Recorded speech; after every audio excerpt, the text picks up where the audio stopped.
with my pretend thing. There we go. David, before I turn it over to you to get us started, I wanted to first maybe have the Mark and his budget office just stand up. As all the discussion and debate will happen around policy for the City of Fort Worth budget over the next few weeks, I just didn't want it to be lost on them how hard we know they have worked to get us to this place. As someone that's been around the budget before, I think what I've seen in this early stages is it's poised to be very well communicated. It does align with the priorities we've talked about at council. We know there will be ebbs and flows and discussion on this dais about what we want to see in the budget. But I know that they worked hours and tirelessly, obviously through Mark's office, through Reggie's office, and through David's city manager. So I just wanted to take a minute to say thank you. Let's give them a round of applause to getting to this place. Again, I know that we were quick in our first introduction of the day and didn't want your team to feel unnoticed, Mark, so thank you. With that, David, I think I can turn it over to you to get us started this morning. Good morning, everybody. So I'll start with just sharing with you what you have at your place. Today for the agenda, we're going to go into more detail on the property tax rate, and we're going to talk about police. And we're scheduled to go from 10 to noon. We have put at your place 2 draft agendas for August 24th and 25th. Those are draft agendas of what we propose covering on those 2 work sessions. We have more work sessions in September. It's also at this time as we'll get questions from different council members, so we'll adjust the agenda as well as we go along. So it's not set in stone, but we wanted to give you an idea of those things that we think we need to cover on those 2 meetings. So going to today's material, before you have the presentation slides I'll go through, which is on the recommended tax rate. You have another sheet, which is our tax rate comparison of peer cities. So it's the top 10 cities in the Metroplex and the top 10 cities in Texas and what they're recommending with their property tax rates this year. And then finally, there is a little package for those of you that like spreadsheets and formulas and calculations. And it is the worksheet that we have to fill out for the state comptroller to send them related to the voter approved rate, no new revenue rate, and we'll go through this in more detail, as well as the voter approved rate with approved increments. But more on that as we do the presentation. And now I'll work my way up to the podium and we'll start on the property tax rate.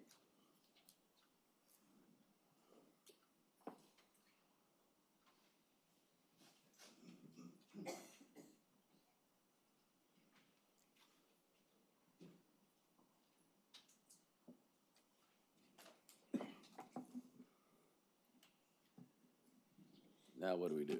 Let's see. There, it's coming.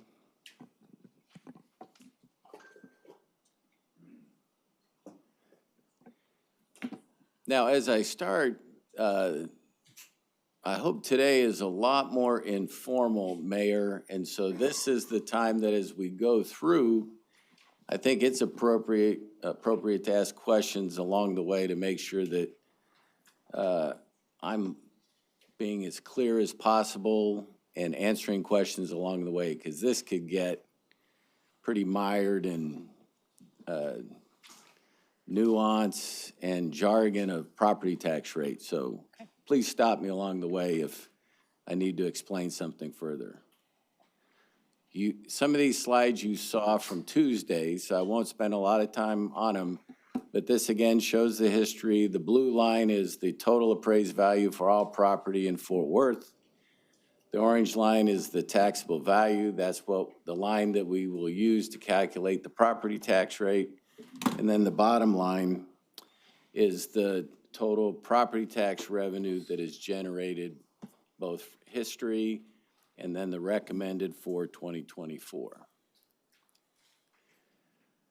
This tells you how we get to the 115 of net taxable value.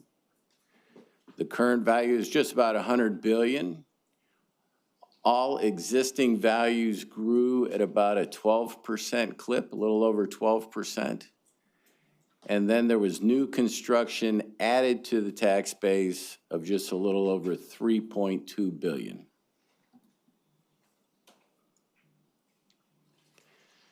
This is a slide you have not seen, so I want to take a little time walking through it.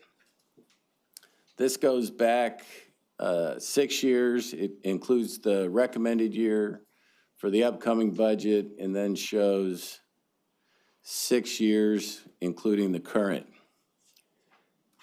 The far left column is the property tax rates over that period of time. And back in 2018, the tax rate was over 80.5 cents. That year, we experienced new growth of 4.1%. Existing growth went up 7.6%. And that just gives you an idea of what growth has looked like over the last 6 years. What proportion was new growth and what proportion was growth in existing values. And so you see we've had some healthy new growth percentage-wise. As the tax base gets bigger, it requires more new growth to just capture the same percentage. Does that make sense? And so in the current year, or the upcoming year, what we're going to talk about, the new growth will make up about 3.4%, and existing values are growing by 12.4%. The reason that 0.49 is circled in, and we'll come back to it in a later slide, and I'll try to explain that, is during COVID and the projections on assessed values, values in Fort Worth grew by less than 0.5%. So going back to COVID, fiscal year 21, existing values grew by less than 0.5%. And that was about the same year that the state changed how property tax rates were calculated and what you could capture. And the theory back then, and again, I'll try to explain this in another chart coming up. The theory back then is the state says, we've got to limit what local governments can collect in revenue.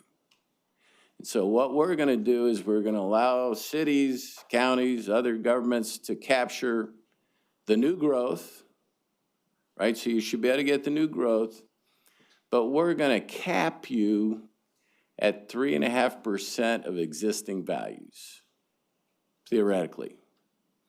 And their idea back then, this is before COVID, was, well, if you don't get 3.5%, you'll just increase the property tax rate.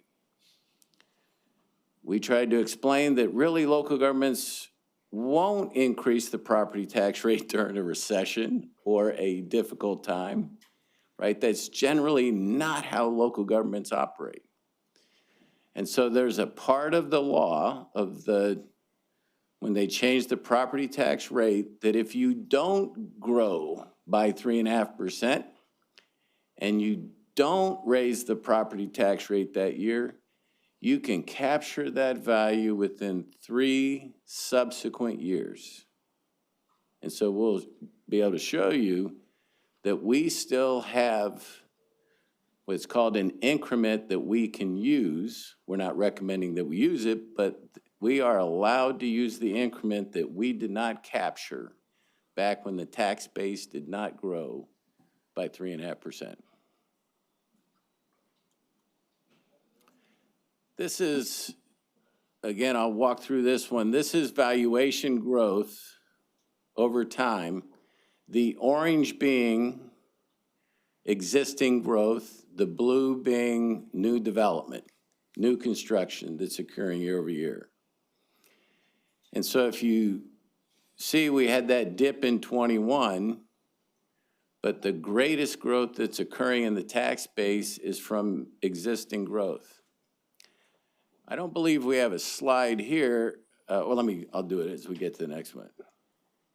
This will show you new growth and the breakdown between residential and commercial. And going back to 2014, if you look at 18, 19, 20, 21, 22, commercial is outpacing residential. Right? But in the other years, for the most part, residential has outpaced commercial. And when we talk about the tax base, in general, the money that we derive from commercial mostly subsidizes services we provide for residential. Does that make sense? So it benefits us to have a greater increase in the commercial tax base. That helps us keep the property tax rate down.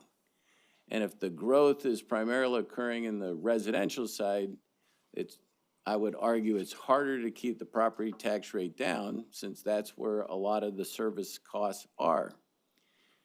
In these slides that I'm showing you, multifamily, if it is more than 4 units, is shown in commercial. Later, we try to break that out so we can get a true distinction of what's really residential, because we think, from a service standpoint, multifamily is residential, right? From a tax-based standpoint, though, the way the appraisal districts do it, they put multifamily in commercial, right? So that's a calculation we have to take out by getting more data from the appraisal districts. But this just shows you new growth, the breakout between residential and commercial. And as you see over the current fiscal year and what we're projecting into next year, the base is largely residential as opposed to commercial.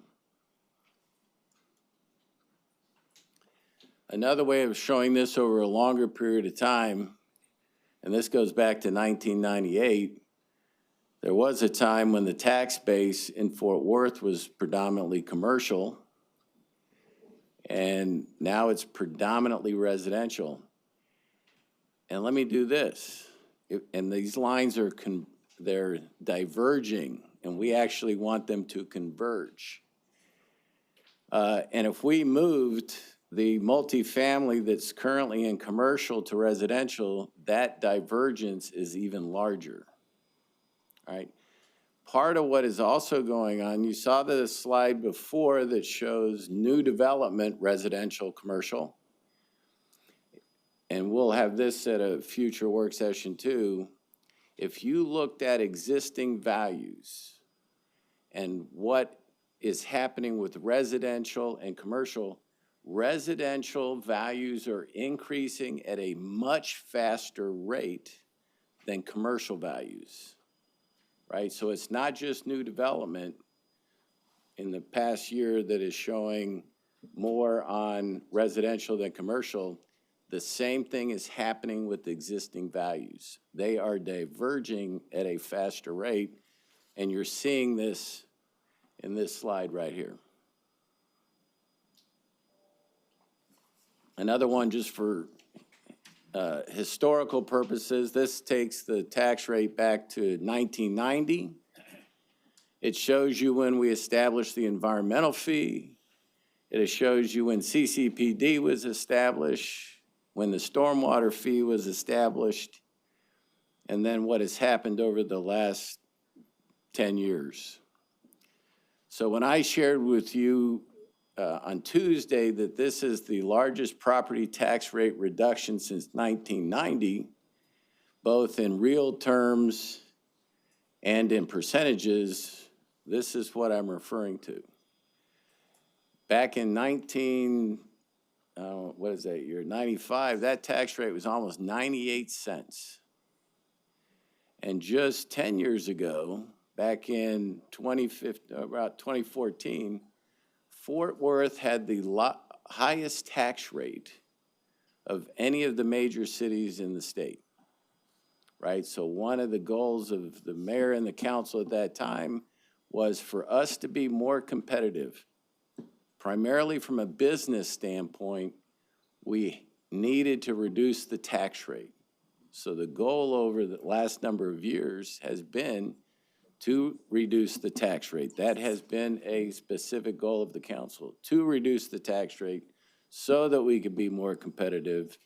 And so when you look now at the comparisons of our peers, both in the Metroplex and statewide, we no longer can say we have the highest tax rate in the state, which is a good thing, right? Or we don't have the largest tax rate in the Metroplex. That's a good thing too. And it also makes us more competitive from a business standpoint, so we can recruit more commercial tax base, which then lessens the pressure all the way around. David, stay here for just a second, and this is related somewhat to the tax rate, and you talked about it at the last presentation, but especially for council members whose number one priority is around infrastructure, transportation, or otherwise, the 2015 demarcation for pay-as-you-go is very important. That's sometimes difficult to explain to residents, and the significance of that, but had we had that fund 10 years before that and had pay-as-you-go and we're relying on our bonds to keep up with capital infrastructure, imagine where we would be today. You would not have the same consternation with orange cones and everyone begging for wider roads or more infrastructure. So it's a very positive thing that we now have had that since 2015. That's why it's so important to protect that. That's why in David's recommendations on Monday, he did not recommend buying down any property tax rate out of that pay-as-you-go fund. It's all out of O&M.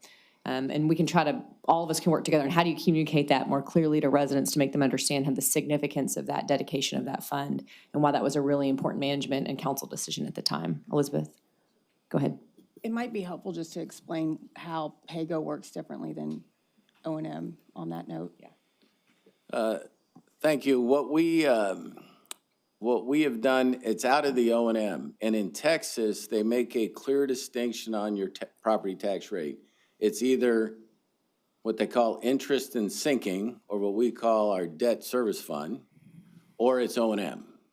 So with that distinction in Texas, we carved out of the O&M the part that we call pay-as-you-go, or the cash that we use out of the tax levy to maintain the infrastructure that we've built.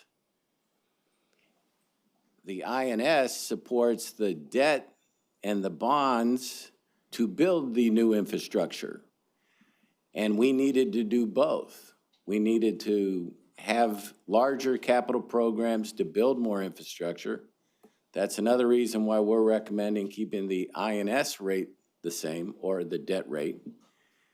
And the cash, which is the maintenance of your infrastructure, is growing by the total tax base by keeping the tax rate the same. Because as our infrastructure gets larger, it's going to cost more to maintain it. And as the mayor was pointing out, we needed to improve both on the maintenance side a number of years ago, and we're still not there yet. That's why at one of our work sessions, we'll spend more about infrastructure financing and what the needs might look like over the next 2 to 10 years. But the pay-as-you-go comes out of the O&M, and it's cash for maintaining capital. Does that help?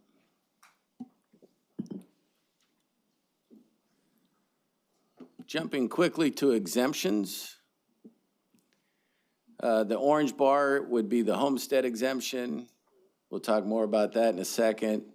The yellow bar, which is, you see that largest increase, those are public properties or churches or charitable organizations. And so the values that are tied to purely properties that are not paying taxes probably had one of the largest jumps from 23 to 24, right? And we'll try to break that down a little bit more because, well, it is a pretty big jump.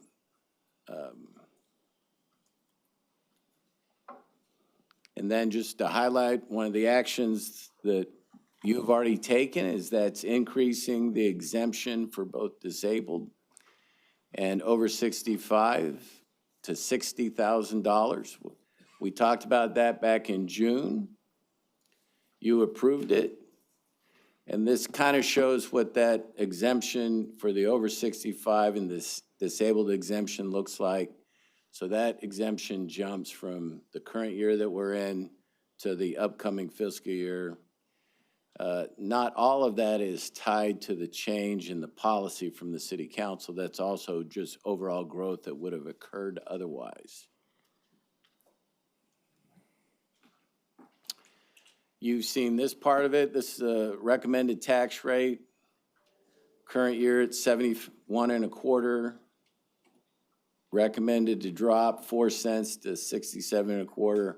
All of it coming from the M&O side.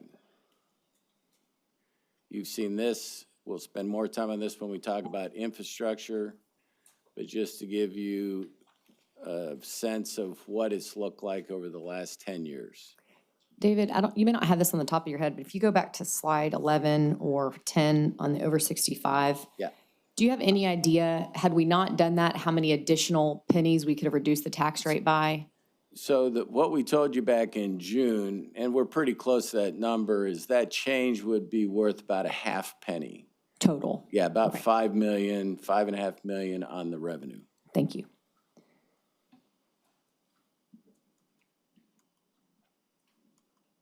All right. Let me try to explain this one. And this goes back to the chart when we talked about voter approved rate, no new revenue rate, and the recommended tax rate. Let me start with the orange dotted line. That is the change in state law. So that's when the state said we are going to limit municipal growth to 3.5% was the idea. Prior to that orange line, the no new revenue rate was referred to as the effective tax rate. That's the blue line. And the gray line was always the voter approved rate. And before the change in state law, that was essentially roughly 8% difference between the effective rate and the voter approved rate. And so as long as you were below the voter approved rate, you didn't have to go to your voters to approve a property tax rate. So you're within the range where you can approve the tax rate without a voter referendum. The green line reflects the resulting tax rate that the city council approved each of those years. So we've always been in between the effective tax rate, now called the no new revenue rate, and the voter approved rate. So when the line changed, when that orange line came about, the narrowing of the voter approved rate and the no new revenue rate is really a gap of 3.5%. Does that make sense? But that same year that it was changed, the approved property tax rate was below both the no new revenue rate and the voter approved rate.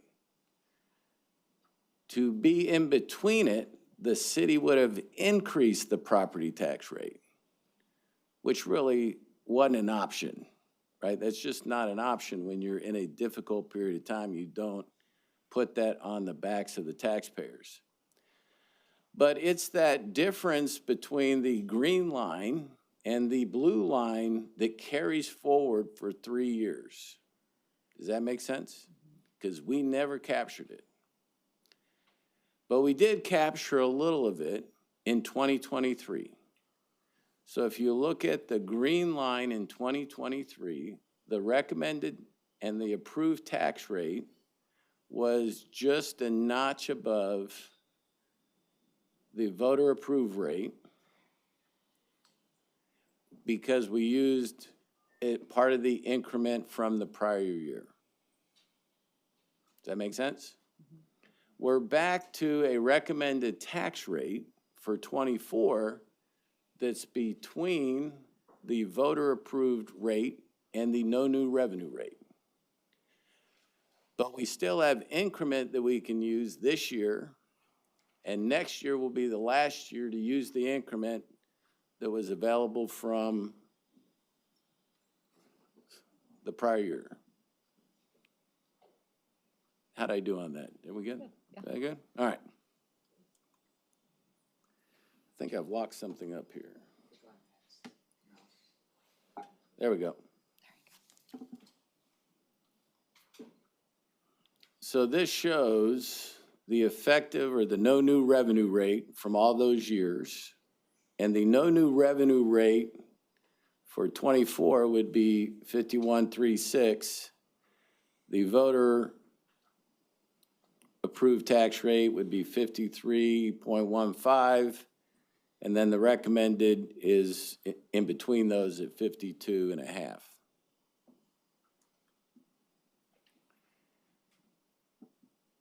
This just shows a calculation of the unused increment. Again, we're not using it in the recommended budget, but what is on the table is worth about 8 cents.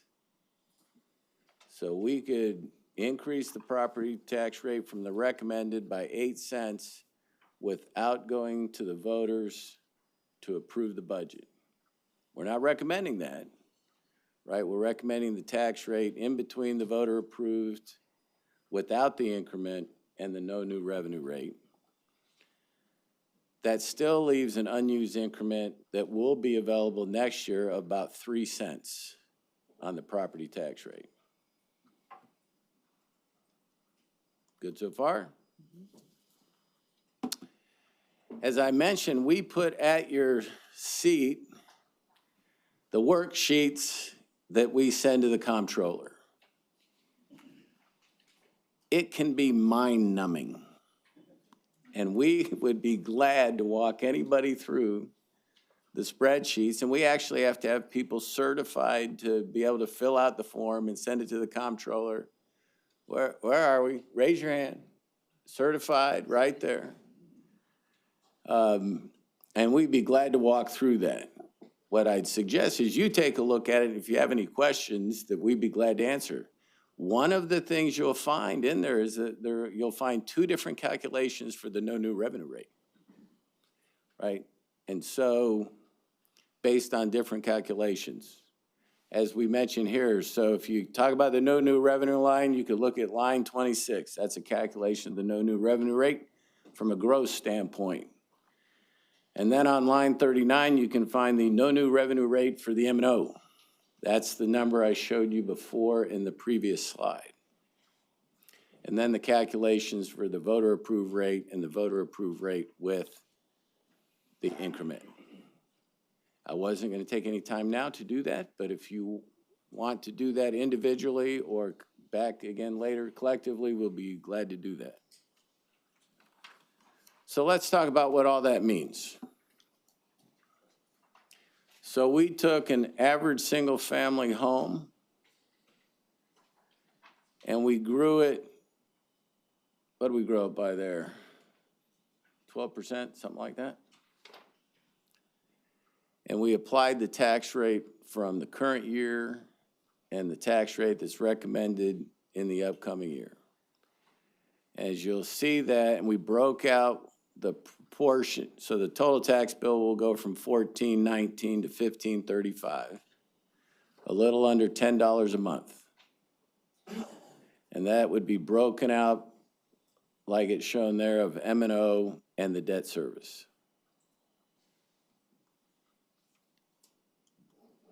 What we'll try to get with more information, this is what we have currently, is the taxpayer doesn't notice just what is happening from the city, right? And so this would show you all the taxing entities in Fort Worth, what the rate is in the current year, fiscal year 23, what is been, if it's publicly recommended, we've noted those under 24.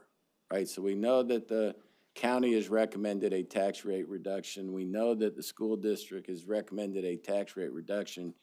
So this is to show you what the total tax bill would look like based on information we know right now.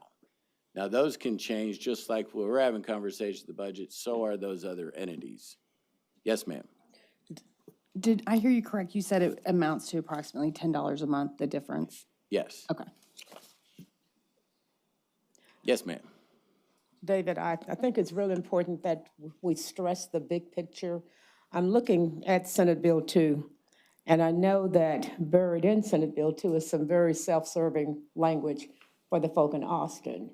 And most people don't realize that that 100,000, that's the schools, that's not all across the board. So I'm hoping we can avoid a snafu when they leave Austin, because taxes are still going to go up next year. And so if we could get some help from communications, because what's going to happen if people, once they realize everything didn't go across like they were told it would, and the language is in there, it basically says, but for your state and but for voting in November, this is what you would have had compared to this, making themselves look like the good guys. And so that's an ask I have, making sure that we're covered in the language that our people will be hearing. Thank you for mentioning that, because this gets complicated very quick. And that 100,000 increase in the exemption because of schools doesn't kick in till next year. The change that the county made, for an example, of increasing their homestead exemption is effective this year, as is our increase in the homestead exemption, right? So yes, it is a communication challenge, and we'll do our best to get that information out there. And I do think it is proper to do it from the broad perspective. As you can see, we're just a part of that tax bill.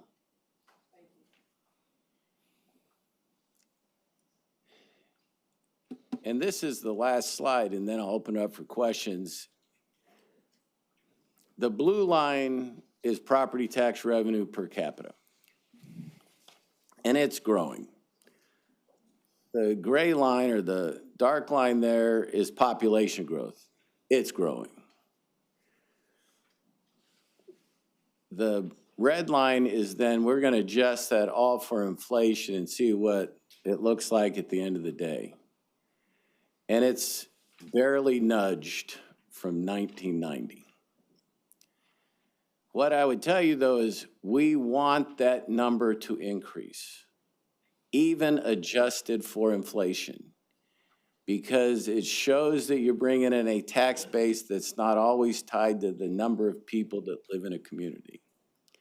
And so if I had to make a pitch for, again, our economic development activity, right, we need to be doubling down on changing that tax base that I showed you before, with an emphasis on bringing in more commercial as opposed to single-family residential. It's nice to have more people come and live here. We love that.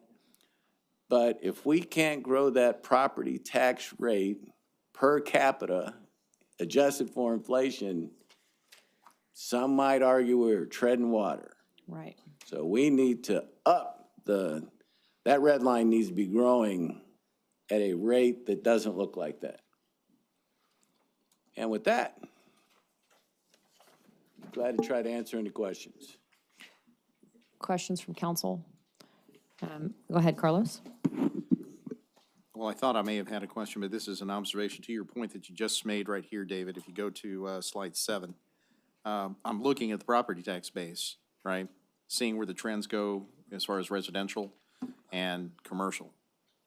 I mean, it's not just a matter of increasing the commercial. I mean, the trend, and again, it terminates there at this last year. It's going down. I mean, nationally, what's happening in comparable cities like Fort Worth? I mean, yes, you say yes, and I totally agree.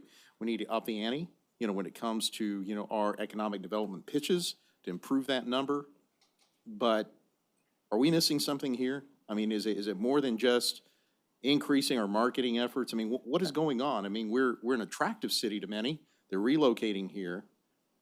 What else is happening there? I feel as though there's a missing piece. So I think COVID, people are still trying to figure out the effects of COVID on office, retail. So I think the jury is still out on, if you just look at the last 2 to 3 years. I remember that we showed a slide not too long, a couple years ago, which was, let's look at the growth in the existing tax base and think about the new development slide that I showed you, the commercials been pretty good. The new growth in commercial has been pretty good. But why is it that the existing tax base for commercial doesn't grow? Is it that those values really aren't growing, or are they better at protesting? Yeah. Right? Right, so when you think of the level of resources that are spent, right, to protest taxes, the growth has occurred on the residential side at a much higher rate than has occurred on a commercial side from the existing tax base. I don't know. So, but that, we have to figure that out. Okay. Yeah. Piggyback on that, can you make a comment on slide 9 when you talked about the 100% tax exempt? You said you'd go into what that looks like a little. Yeah, we're going to get into the, because remember the first slide was total assessed value, and that's growing. But a big part of that is this property that is completely tax exempt. And so we're going to get into, are those the new schools that are being built, right? So what is actually in all those numbers? And we're going to do a much deeper dive into that. Yep. Questions, council? Yeah, I have a couple of questions. I believe the mayor asked for, in our last budget session, the question is as to whether or not what we were doing in this budget was setting us up for the future and future looking. And so as part of that analysis, I'd like to also know our discussion, you mentioned the scale as we get larger, right? Our MNO, we have more streets to maintain, we have more water to maintain. And also, we talked about the residential and commercial growth in those trends. So do we have projections on where we think, and I know projections are projections, but as a policy-making body, they would be helpful to know where we think we're going, because that helps us shape where we need to be right now. And so if we could get that, if we have it, that would be great. And then that discussion of scale ties in Yes. to that as well. Do we have any idea of, as we, and I think it goes back to that analysis that I asked for in development services earlier this year about as we add to, whether that's by a lane mile, a water sewer mile, a house, are we capturing, what does that cost, so that when we add those, we add them here too, or we know the true cost of what that is. And so if we could get, I don't know that I'm asking it. No, I think I understand. Okay. And we do have a session at an upcoming work session to talk about that. Okay, perfect. Thank you. Questions, Macy? David, is it possible to get a number of commercial properties captured in the tax base over time, for I guess since in the 1999 or 1998 to present? I mean, like raw numbers, Macy? Yes, yeah, Okay. just so we could see, how many are actually captured in the tax base. We'll check to see how far back we can go and to get, because I think you want is the number of properties, right? Yes, the number of properties, and to see how that ebbs and flows I'll over have to see time. if we can get that. Okay, thank you. Because to your point, that would be interesting to know, Yeah. based on your observation, which is likely they're better at keeping their rates down or their appraisals down. And so if we want to see a increase in both, but it would be interesting to make sure the commercial number of properties we have in Fort Worth continue to increase. And it'd be interested to, if we could do a comparison of what we're taxing these commercial properties at and what they're selling at. And I know that data is really hard to come by because of the commercial nature of the state laws that probably need to be changed around it. But that would, I think, be helpful too for us, because I think that would solve the mystery or help. And even if it has to be a sample, I realize that that could be really cumbersome for staff, but if they could just pick a few areas across the city to show you a comparison, that's probably adequate. Questions around the table? I just had an observation. If you go back to slide 19, each of us has, it's a policy decision, right? We all want to reduce property tax burden, not just the rate for taxpayers. At the same time, we are the fastest growing city in the country. And we don't want to be known as 10, 20 years from now as a council that didn't adequately prepare and have the services needed to build a world-class city. And this is an interesting slide to me because I know that Tarrant County has already been very public about their decision on no new revenue rate. If you look at this chart, it's a $2 savings per year for taxpayers. And for our residents, as currently proposed, which we are still debating, it would be an increase of $116 per year. That's real money, I understand that, to taxpayers. But I think as we get into the rest of these discussions throughout the next few weeks on some of the big ticket items we're proposing to increase, most notably police and fire, which is 75% of our budget, those are the decisions we have to make around this table. You know, what is worth it to us? And then importantly, we don't have to do it today, but I'm curious, if you were at the no new revenue rate for the city of Fort Worth, you know, what would that decrease, if at all, really be for taxpayers? And let us weigh the real dollars out rather than these rates, because I think it gets lost, at least it does on me. And it's harder to explain to people out in the public eye as well.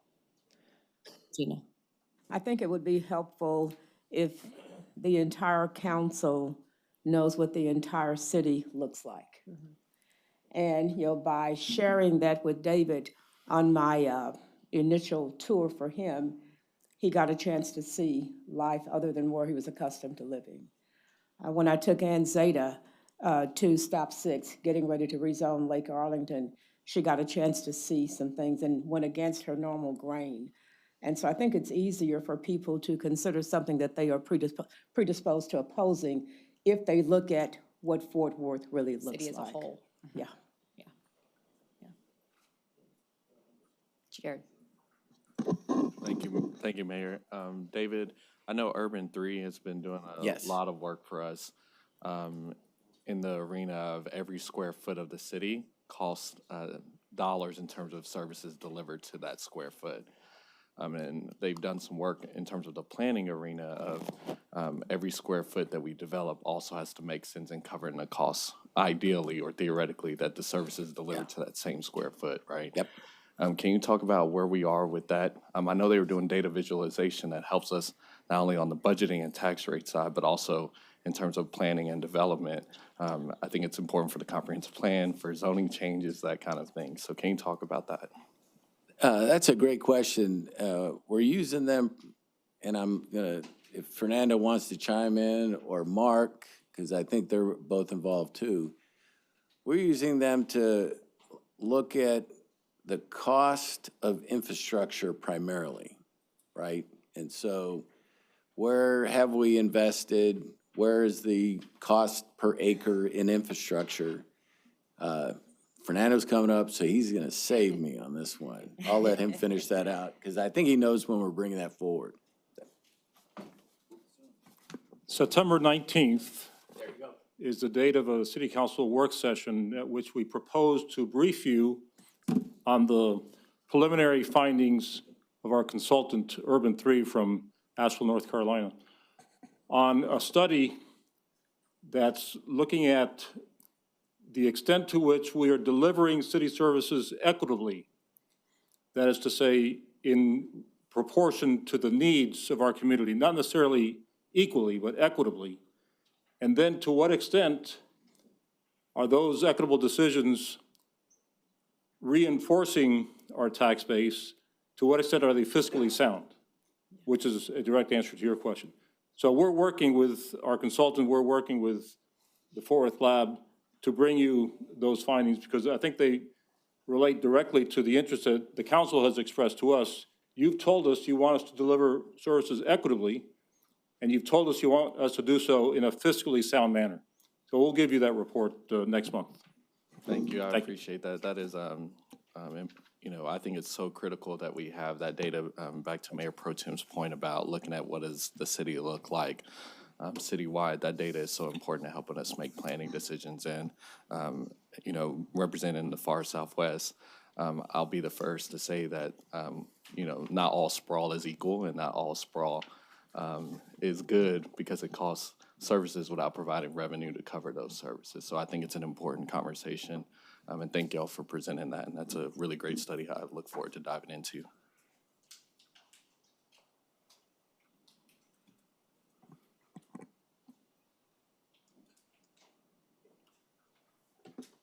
All right, are we ready for police?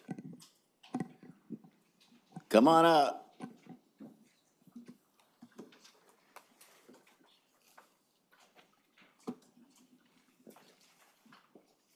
Thank you, David. That was very helpful. Careful, I made a mess up here. A little spilled coffee right here. All right.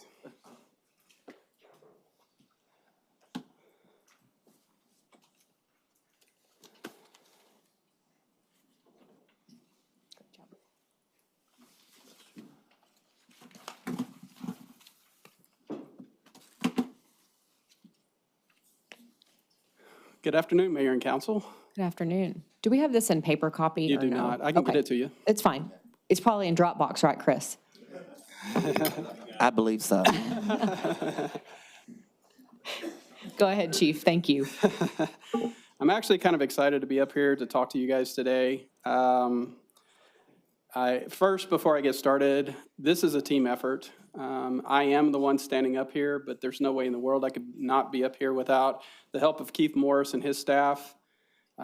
Christiane Simmons in the lab helped us out tremendously. Fernando Costa with his leadership, David Cook, guiding us through this process.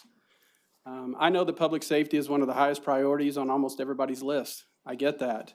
Some may be very disappointed that we didn't ask for more positions. But I think it's really important for everybody to understand the lens in which we kind of looked at these positions. One is that, we want to be good stewards of, the taxpayer dollars. That's first and foremost. Second, we want to make sure that we're good partners with every other department in the city, because every department in the city is important. Whenever we're trying to vie for a little piece of that pie, it takes away from somebody else. And so we want to make sure everybody's getting their equitable share. And really, the last thing is, what is a realistic outline of how we can get some of these positions filled? So why would I ask for 200 positions if it's, almost impossible to fill them in a timely manner? So, I kind of want to set the table there because I know there's been a lot of questions, not only from the community, but from our own officers out in the field. And they're not frustrated, they just don't understand. So this budget cycle was very interesting. The reason being is that you guys know we asked for a staffing study. Staffing study was way late into the budget cycle before we got it. So we kind of looked through the lens of our needs assessment, which are internal requests from our department. We listened to community concerns. And then we had our bureau request, which we think are our priorities, which kind of went through the assistant chiefs. And then on top of that, whenever we kind of reconciled all that information, we got the matrix study, and lo and behold, many of the recommendations coincided with what they cited. So that's a good thing, that we were on target with what they actually observed. So, for us, we're looking for ways to make Fort Worth a safe place to live, work, and play. That's what it's all about. People want to be able to walk up and down the street no matter where you live.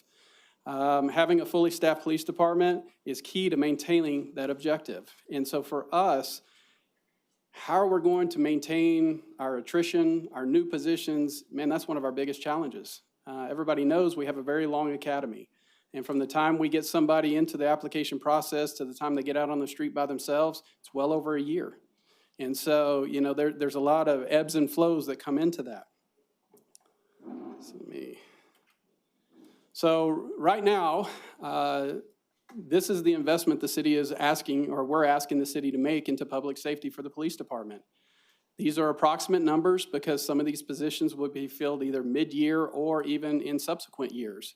But this will give you some idea that approximately $10 million is our ask during this budget cycle. And you can see they're broken down by each of the bureaus, and they're broken down by sworn and civilian positions, just so you guys can kind of see what we're looking at here. Look at it a little bit differently, these are the individual units in which we're asking for these positions. You will see patrol is our priority, always has been, always will be. We need bodies out there that are able to answer the 911 calls and be able to answer those emergencies as quick as possible. This budget cycle, we're asking for 21 officer positions. I'll try and explain a little bit later in the presentation how we got to that number. The next largest ask, of course, is our communications.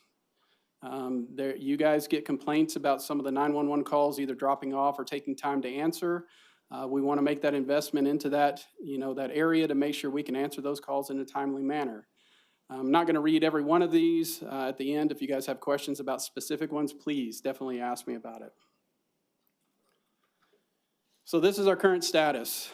We have basically 2 classes going on right now. We're about to start a lateral entry class here next week, and then class 157 is supposed to start in November.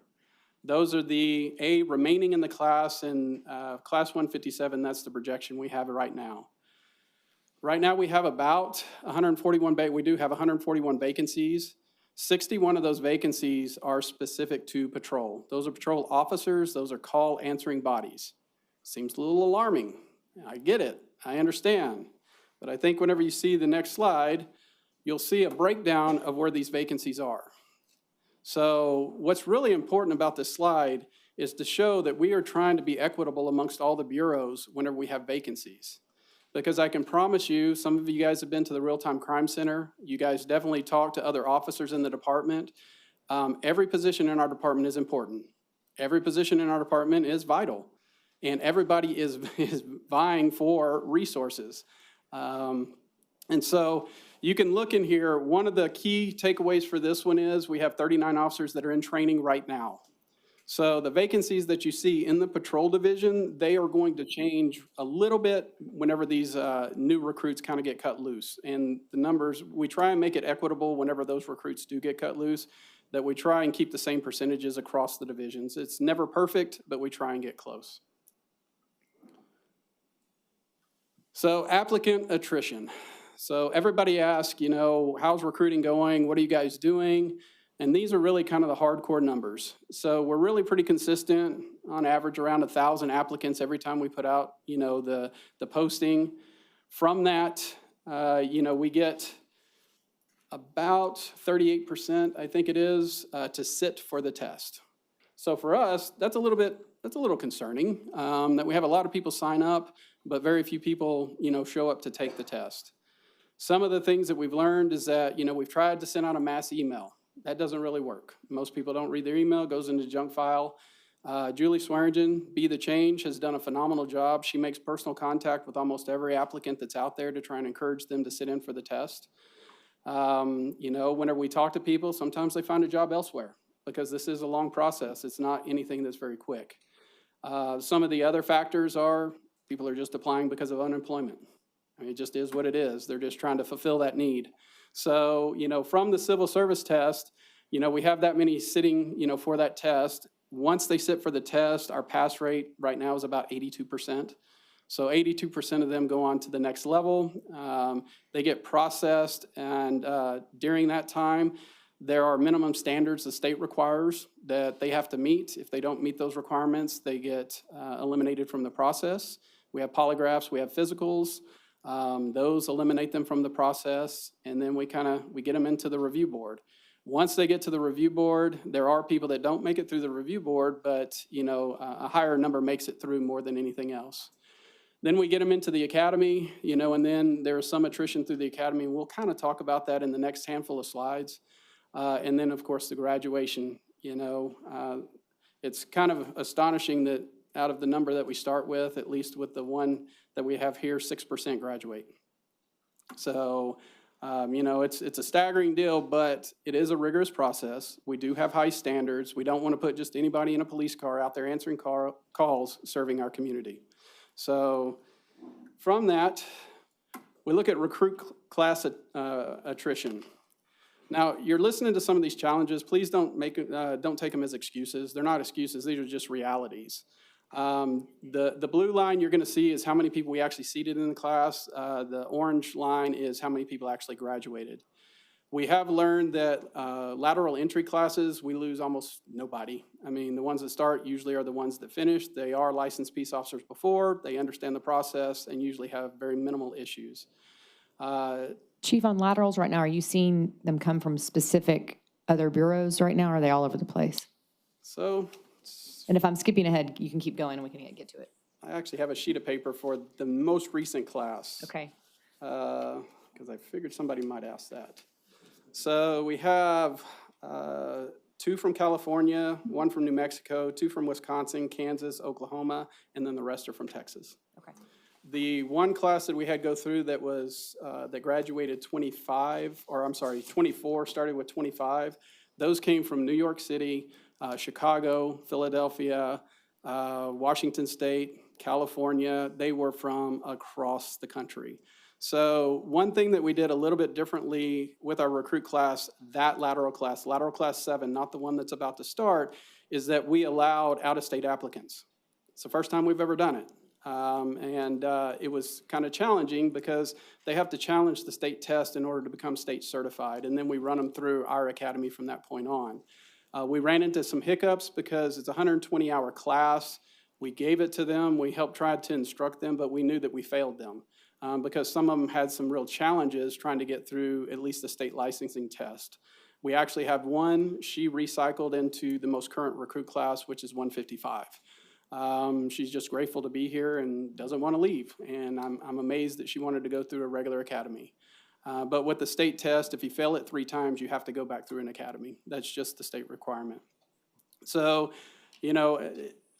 the numbers look alarming to a certain degree for some people because you're like, why aren't you graduating the same number of people you start with? Well, again, we have rigorous standards. There is a certain criteria that we want to start. Some of the challenges, at least with these, some of these previous classes, is they weren't physically fit. They weren't ready. Academically, they weren't ready for the rigors of that. Some people actually, as soon as the academy, yes, ma'am. Okay, some people that actually started the academy, they would get into it for a little bit, and then their family members would go, no, I don't want you to do this anymore. And so, we do out-processing of every applicant that gets removed from the process or voluntarily leaves, just so we can understand why it occurred, to see if there's anything we can do to fix it on the front. Yes, ma'am. Now my question, and I do know family members who this is the last thing they would want their kids to do, relatives, what have you. But we have a number of retired officers who are cheering for you guys in the background, whether Yes. you know it or not. My question to you is, and this is for the sake of the public, can you talk about, or will you talk about the employee screening process? Sure. So that we don't hire someone who was a bad apple from New York or Chicago. Absolutely. Okay. So the screening process for a lateral entry is a little bit different than a regular recruit. And the reason being is, for a lateral entry officer, if they're coming from another agency, we canvass their background. We go and look at their internal affairs record.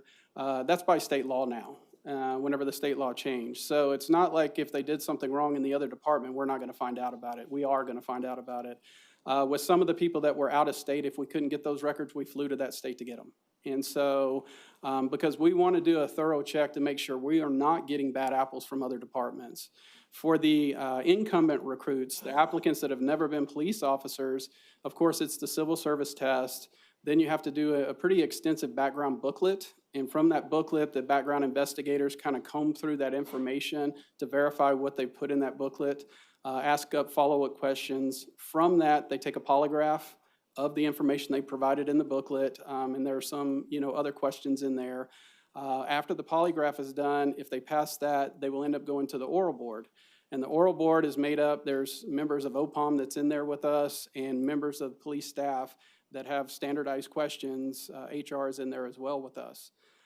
If they pass the oral board, then they go through their psychological and physical. And as long as they pass that, then they get seated in the academy. You bet. Chief, I just wanted to say, I don't think it's a bad thing that there's attrition. You sort of alluded to that. In fact, if you came here and there was no attrition, I'd have It'd be a large, problem. yes. Yes. We only want the best and the brightest, and I think this council agrees that the best and the brightest in the streets of Fort Worth. So that you have a rigorous testing program that they go through, physical, mental, everything else, that's what we want to see. So Absolutely. I think that's okay. And Don't we take agree. that as a negative. We agree. It's just outsiders looking in sometimes can't understand. Why are you losing so many people? And honestly, it's not lack of effort, which we will talk about a little bit later. So another challenge is class size. Currently, the academy itself is only structured to hold recruit classes of 50. You're going to see some of the plans a little bit later of some of the changes that we made to help accelerate that gap of attrition compared to our authorized strength. So, but we have 2 recruit classes. We can shove about 60 people in there, but that's putting tables on the floor, adding chairs. That's That's really challenging. Also, the old schedule, you're going to hear about the new schedule, but the old schedule really made it impossible to stagger too many classes closer together. So whenever you spread them out, the academies at the time was 40 weeks long. It's really hard logistically to get everybody through. So class size definitely is a little bit of a challenge. And then sworn attrition. We kind of alluded to it a little bit on the previous slide. 2020 and COVID and the social unrest, nobody expected, nobody anticipated, and even we didn't anticipate that because you can see the large number of people that have left. Now, all of those aren't because of COVID, they aren't because of social unrest. Another factor is 30 years ago, 31 years ago, we had large academy classes go through. They are just at their retirement age. But we have seen a lot more people retiring at 25 years, not going into the drop, not taking advantage of that. And we have seen people that have left the profession altogether. They left our department to go into aviation, to real estate, to one left to be an engineer. So, and some of this is a factor because of the social unrest and because of COVID. But I mean, our numbers definitely are trending a little bit higher than what we like. So it makes it very challenging on our projections when we look back to try and forecast forward. Chief, if I can interrupt you there for Sure. a second, because I think this is probably a good time. You mentioned going from 40 weeks to, I think it was 32 weeks. I'll get to that. Right in that? Okay. If you can, that's good. if I'll you can let wait, let me get to it. I'll let you And speak to that. Yeah. Okay. And also, when you get to it, if it's appropriate, I'd like to know, because I didn't really see it broken down here, your training staff. Yeah. Okay? What does, what effect, if any, does that have, if you can speak to that as well? Absolutely. And I think you touched on it before, T-Call. Yes. I think that even though we are compressing the amount of time that we need to get, officers out into the field, it does not in any way, shape, or form, take away, Correct. from those high standards as you referred to. If you can touch on those I will. points. I absolutely appreciate it. will. Thank you. Chief, on the previous slide, slide 9, you made a comment about class space. Yes.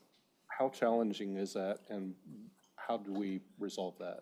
So we do have a recommendation that, is on the table that we're working with city leadership, that we do have a shelf space that we can create a larger classroom.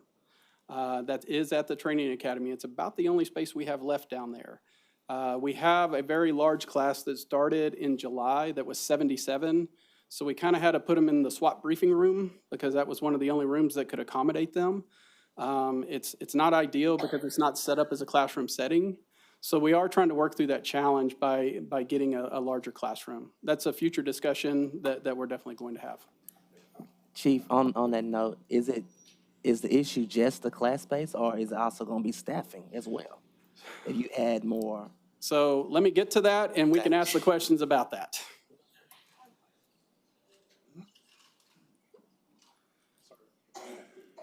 Oh, and one other thing about sworn attrition, I just want to kind of throw this out there. We have 148 sworn personnel that have 25 or more years on the department that are currently with us, and we have 208 personnel that are within 20 to 24.9 years. So if you kind of do those numbers, that's a large number of bodies that could walk out the door pretty quickly. Can you give those numbers again, please? Sure. It's 148 with 25 or more years, 208 with 20 to 24.9 years. And for those that aren't aware, our retirement's at 25 years. All right, now we get to the plan. This is the part that actually I kind of get really excited about. So for us, we kind of looked at the academy, and some of the changes that you're going to see, they were made this year. They were made at the end of last year with some of our minimum hiring standards, and then they were made this year with the academy itself. So class 156 is in there right now. They are under the new protocol of what we're going to be doing. So what we did is we looked at our actual, we looked at our standards and we said, hey, what's going on?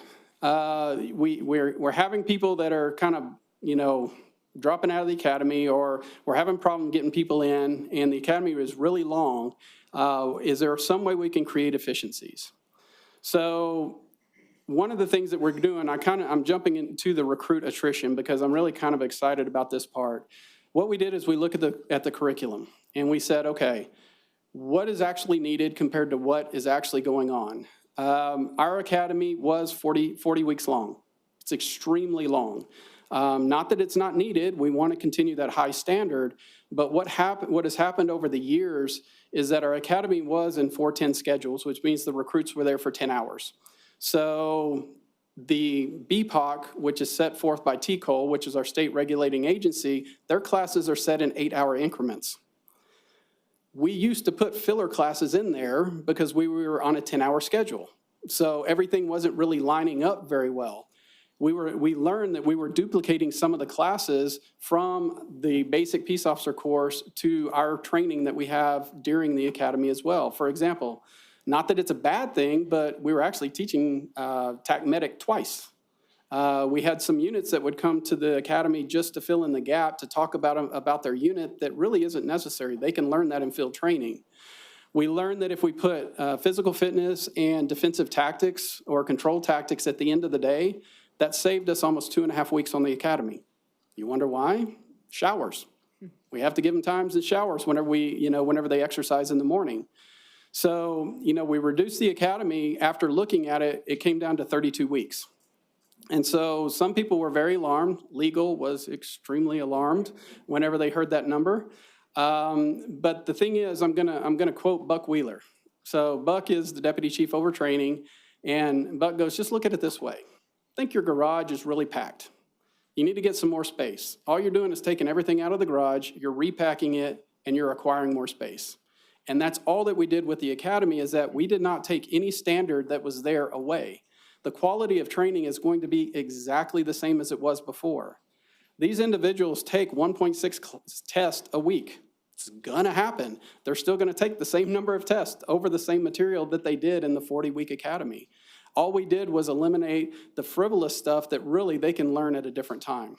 So for us to create an 8-week efficiency, but yet not sacrifice quality whatsoever, is pretty phenomenal. The other thing that we did is that the Texas BPOC, the Basic Peace Officer course, is 720 hours.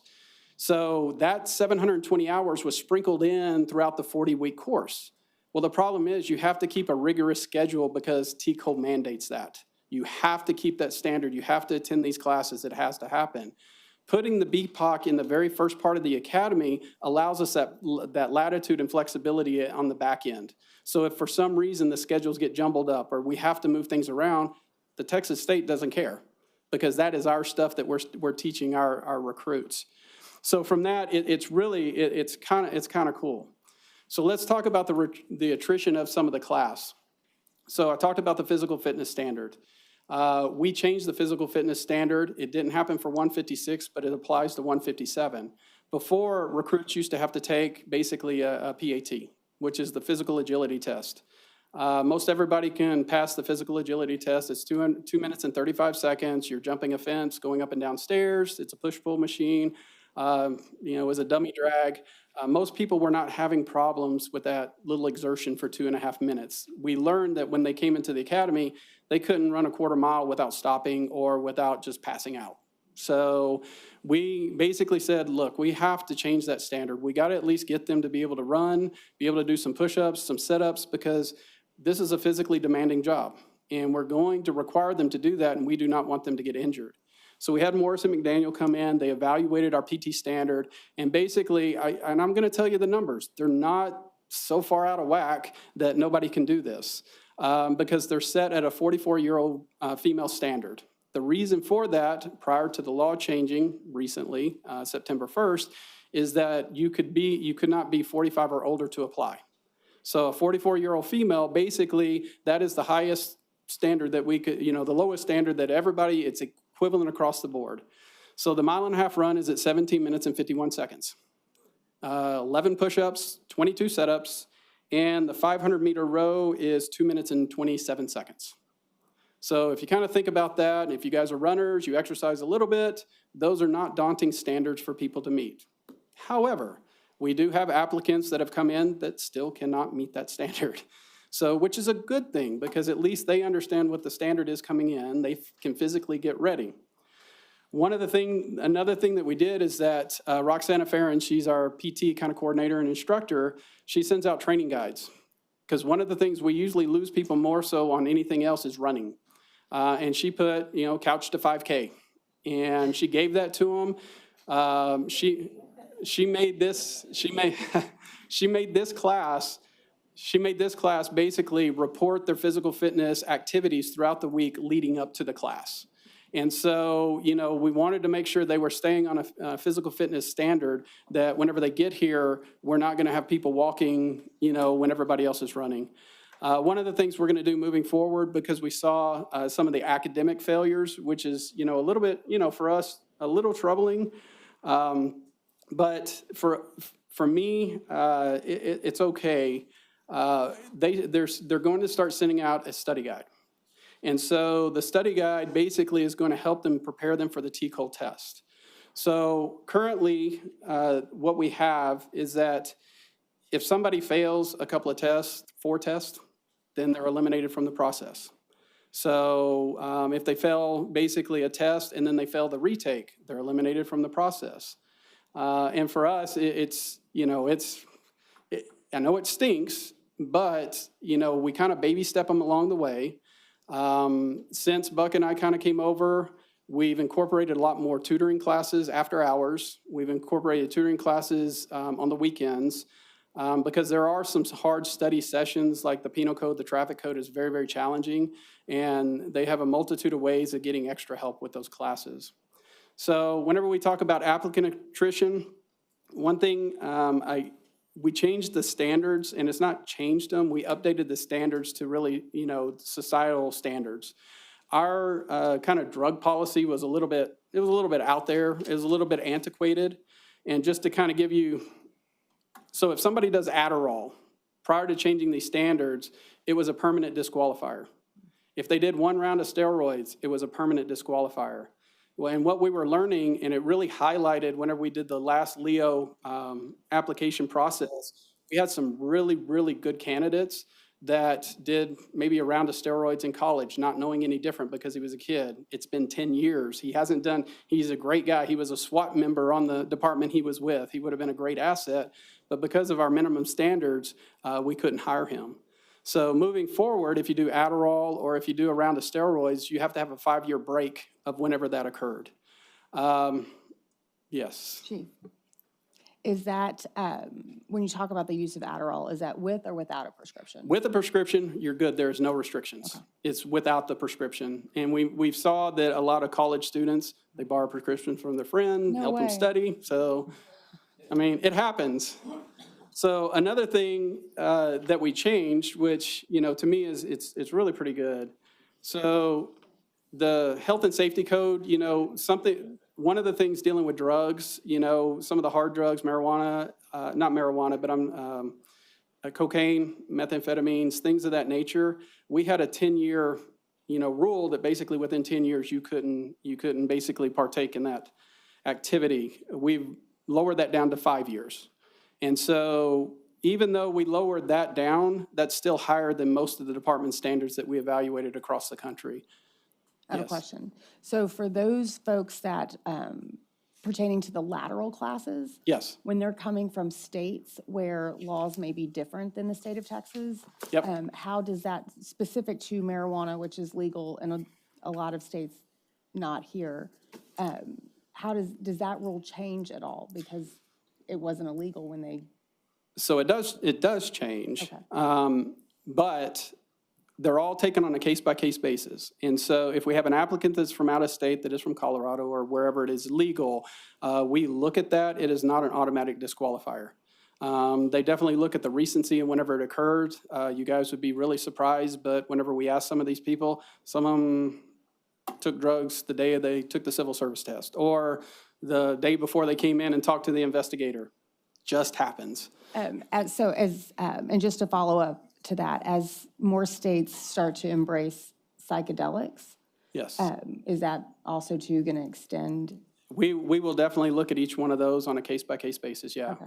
So we try and align our standards with what the state at the time has, so. Okay. The state they're coming from? Yes. Okay, thank you. So there are a lot of really good things that are going on. And to answer Councilman Flores' question about increased staffing to be able to help, some of the stuff that's going on, our staff does a really good job. They're still on a 10-hour schedule. They kind of float between Mondays and Fridays, keeping people here to be able to reach both ends of the spectrum. But we have not seen the need to increase our staffing to accommodate some of the things that we're doing.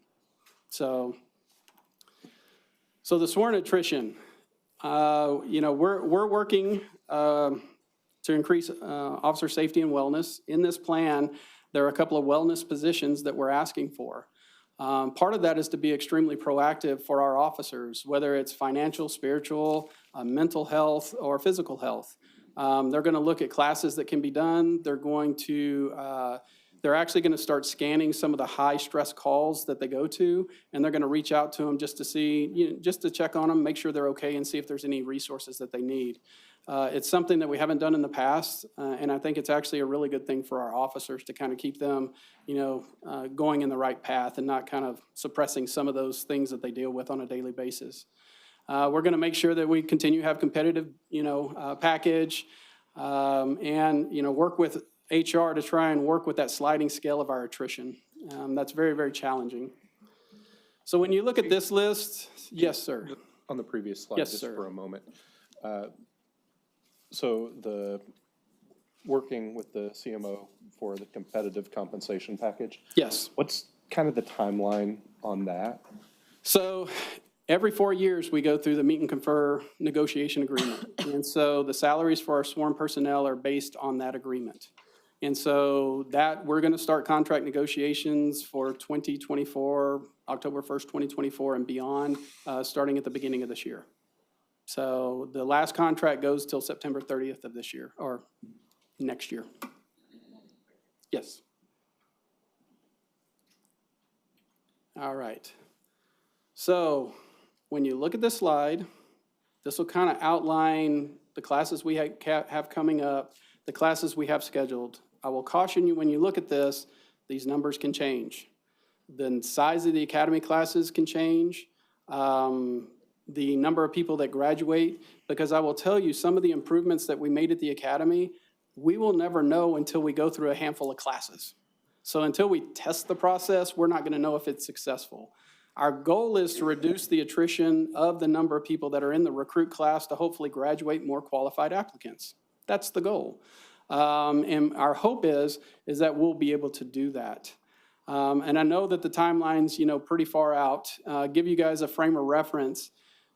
The 141 vacant positions we have now, with attrition, if we got no new positions, we would be fully filled by our projections by July of next year. So that will kind of give you a frame of reference. Then you add on these new positions on top of it, it extends that timeline out a little bit more. So to look at it a little bit differently, just so you guys are aware, some people like the visual graph of how things go up and down, and that's kind of how we're projecting things. So the last thing, there has been a lot of talk about the new officer positions, concern, where these 21 officer positions are going to go, how they're going to be deployed. One thing I would like to remind council, and just information for people that were not on council last year whenever we did the budget, there were 45 patrol officer positions approved last year for last year's budget. This year, we're asking for 21, so in 2 years, we're asking for 66 total positions just for patrol officers, just call answering bodies. So I know the number may not be as high as what some people would like. However, we believe that this is somewhat reasonable, given the situations that, the parameters that we have trying to get people through, along with the priorities of the other needs of our department. So what you're seeing right now, I took the numbers of this information came from matrix study.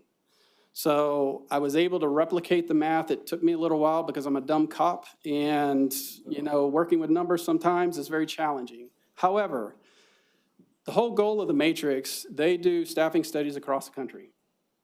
We would love to see a 40% proactive patrol rate across the board. That's what kind of the gold standard is. That allows a lot of time for officers to be visible for police patrol, make traffic stops, be out in the community, things of that nature.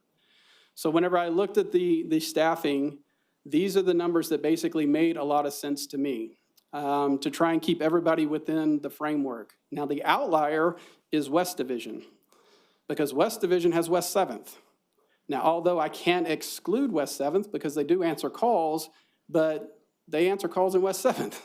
So you can't take out just the West 7th calls, because whenever they're not there on the weekends, during the weekdays, they patrol other areas of West Division. So that's why, if you look at the number for West Division, I mean, I took into consideration the West 7th area along with the staffing that they have for the patrol area.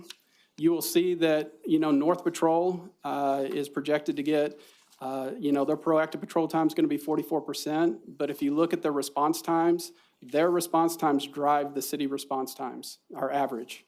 So they're higher in far north. And it's a large concern for the citizens up there about, officers being able to get to those calls. So you can look at the bottom. That's kind of how I got the proactive numbers, is the net availability hours, call for service hours divided by the net availability hours. Sounds nice and fancy. A lot of this information, honestly, is in the staffing study. If you guys would like me to sit down and step through it with you, I'm more than happy to do so, because after yesterday, I got a nice little tutorial in math and my head hurt. So the one interesting thing Matrix did say that I thought was really kind of validated some of the things that we're doing.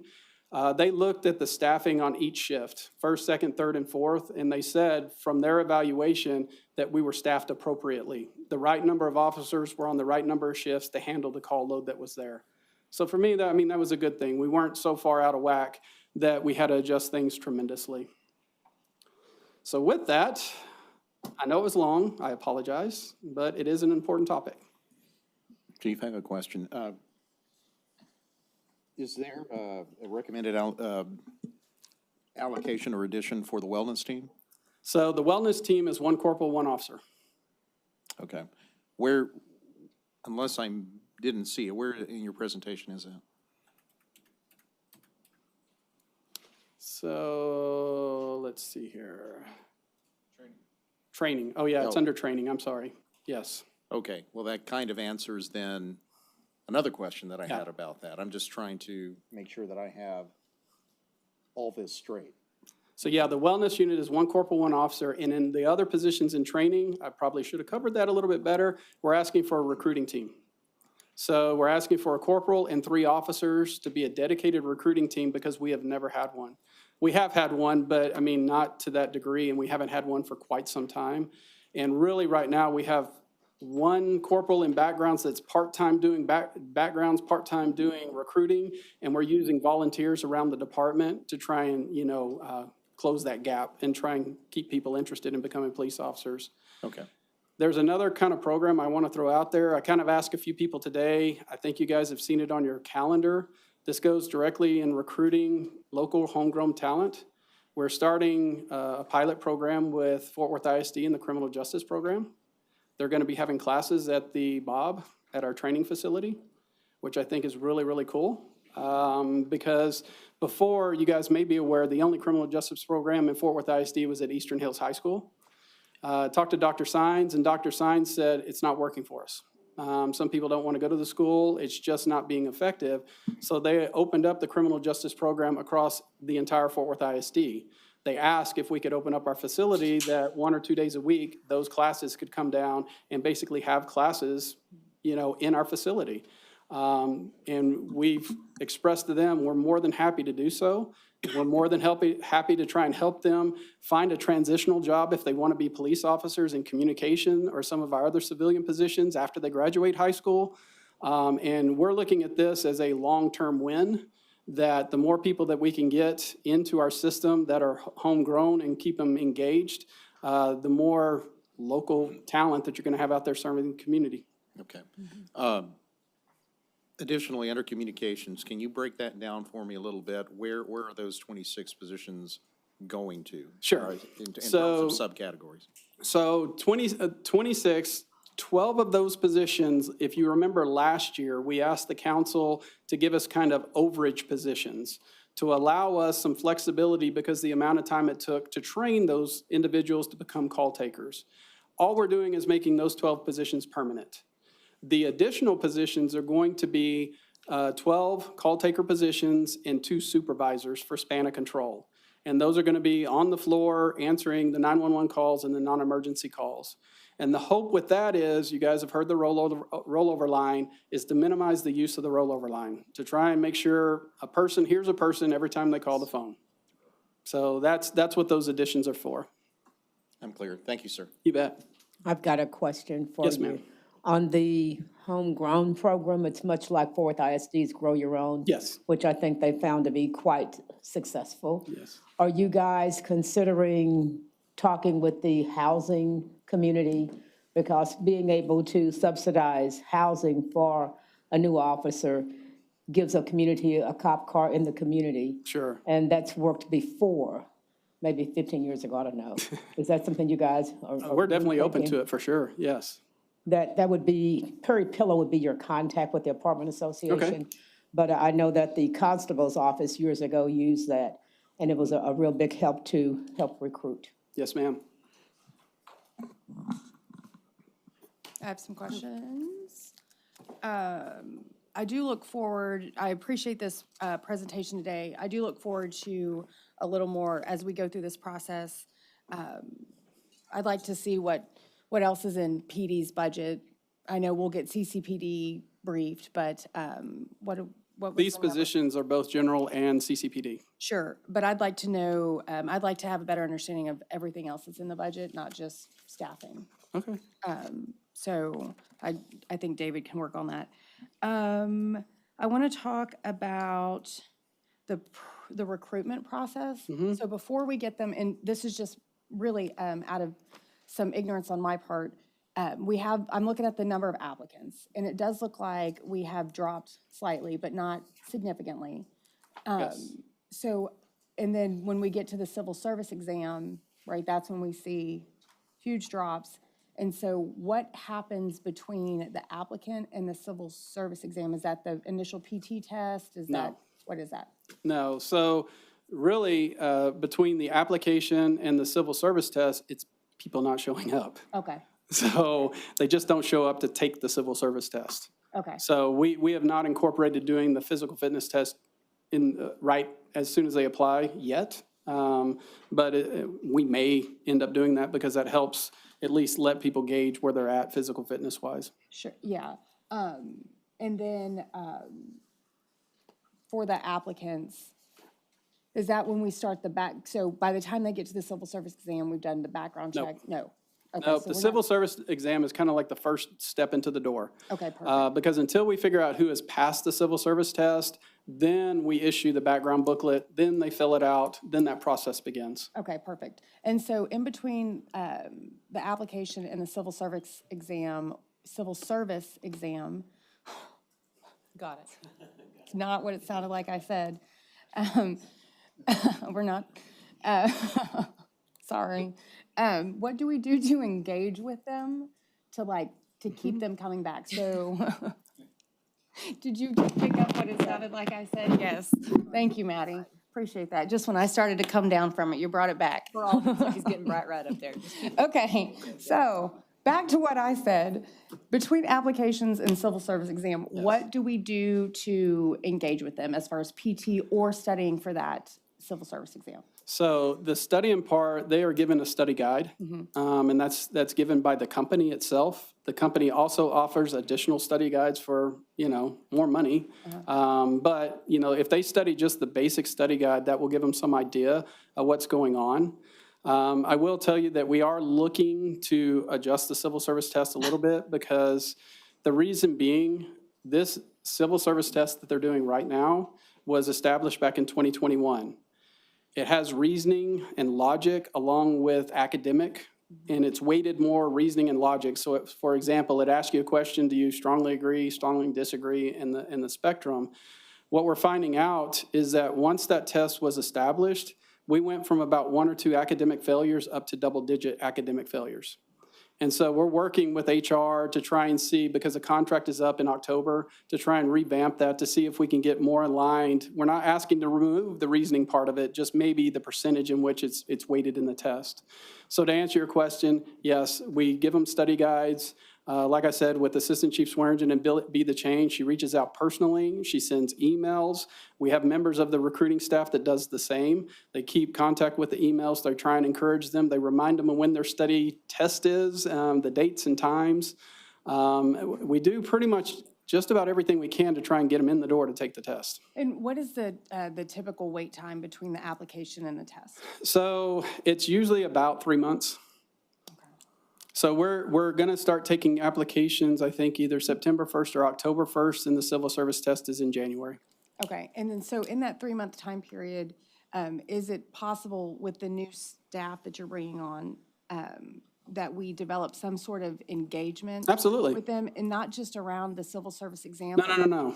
So just so you guys are aware, even though I have part-time people doing part-time stuff for recruiting, we haven't had a civil service test for quite some time. But yet, let me get to the stats here. They have still gone to, because I knew this probably would come up. They have gone to 78 events or businesses, 14 colleges they've visited, 8 Fort Worth ISDs, 2 military installations, and they created 6 social media and commercial ads. So they're still actively recruiting, even though we don't have a civil service test coming up. Oh, let me back up, because I think you might have misunderstood where I was going with that. I don't think that they're not doing anything in between the civil service exams. What I was asking is from the time of the application until they take the civil service exam,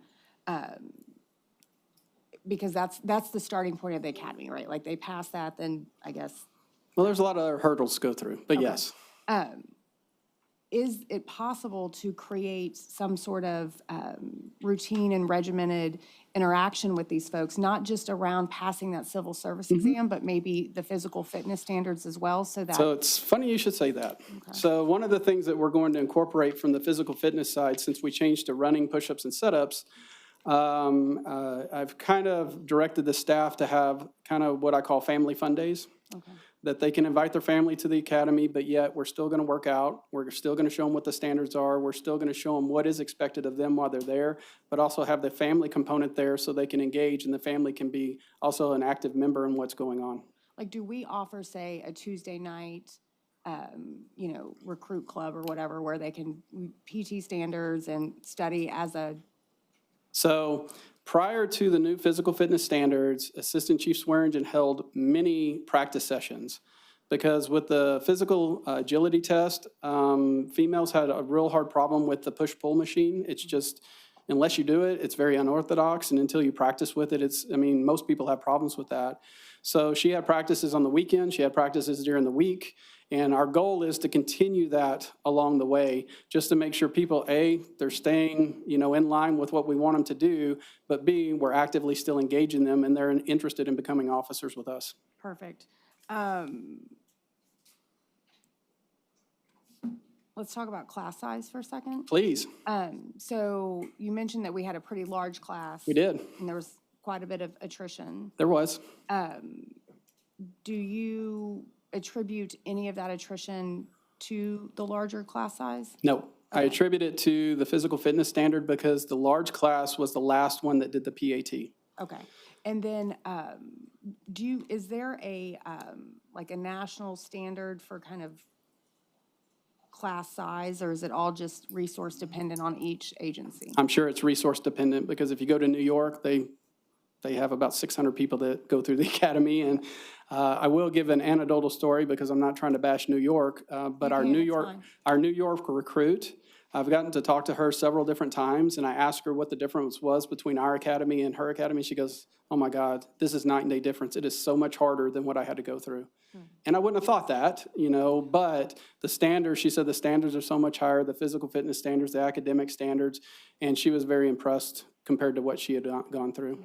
So I guess what I'm trying to get at here is we're not concerned that as we scale up these classes and make them larger, that we're losing some of the richness, the communication, the training, The reason why I say that is with the large class of 77, our goal is to try and put on several large classes to close the gap. That's our goal. 77 was a great number. We actually were shooting for 90. But we were only able to get 77 out of that list. We did ask for, I think it was one additional class counselor because of the size of the class. And a class counselor they mirror the class throughout everything that's going on. But for us, is it a challenge? Absolutely, because their sweet spot, if you talk to training, is 45 positions. That's where they feel comfortable. But sometimes, we got to try things a little bit differently to see if it's going to work. Okay. And so for me, this new large class size was a good test case. Number one, because the physical fitness standards was the old standard and we knew we were going to lose people. But number two, it lets us see if the training curriculum is actually going to work out the way we think it is. Okay, perfect. I want to switch gears and talk about those folks that we're losing that are already here and our attrition of officers. Sure. So you talked about folks not going into the drop, which Yep. is a pretty significant hit to their pension, correct? It is. Okay, so that's, for me, that's a bit concerning as to why we see a significant number of police officers electing to leave the city of Fort Worth instead of taking advantage of what is a nice financial benefit to their long-term wealth. Yep. We can talk about COVID. We can talk about civil unrest. I get it. It changed the way we did things across the country. But we don't really see that here. And despite what some people will lead you to believe, we don't have that rhetoric here in the city of Fort Worth the way that we see other places. And so I am reluctant to hang that hat on COVID and civil unrest. But I'm not. Okay. And So I'll how tell do- you why. And the reason why is because although it may not have been as impactful as it was in other cities, it still was impactful to our officers because we had not experienced that in the past. That's fair. Are we doing any exit Yes, surveys? we do exit surveys with everybody. Okay. Yeah, And so we're pretty sure based on those exit surveys, Yes. that's what that is? absolutely. Nothing else? I'm not going to say it's nothing else. I mean, some of it is family pressures because of what they see on social media, because of what happened in 2020. And in all honesty, some people are weighing, is it even worth it to stay here past 25 years and go into the drop whenever I can take my pension and just walk out the door? Right. And go do something else, which is what they've done. Yes, we have some people that have retired prior to me reaching 25 years. Yeah, I mean, it's happened probably a little bit higher than what we'd like, but it's not off the charts. It's not one of those that you're like, oh my God, look at that number. So we don't think that there's some sort of other systemic issue causing this particular trend? Not that we're being told. Okay. And then my last question, and then I'll let you off the hook, maybe. It is what it is. I know. When we talk about the allocation of new patrol officer Yes. positions, and so when I'm looking at the chart on slide 5, that's got the proactive time goal and whatnot, Oh, you mean that one, that one? yes. Yes, Okay, so the proactive time goal is with those new positions? yes. Okay. And so, because I see, like, Central Division has the highest percentage of vacancies, They do.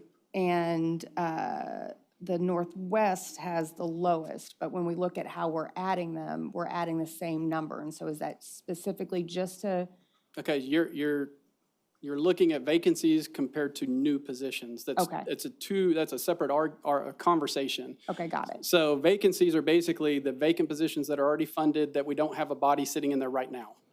So, and as I said, with the 39 people that are training, those numbers will change whenever they get cut loose. Okay. These are just adding new positions to the authorized strength.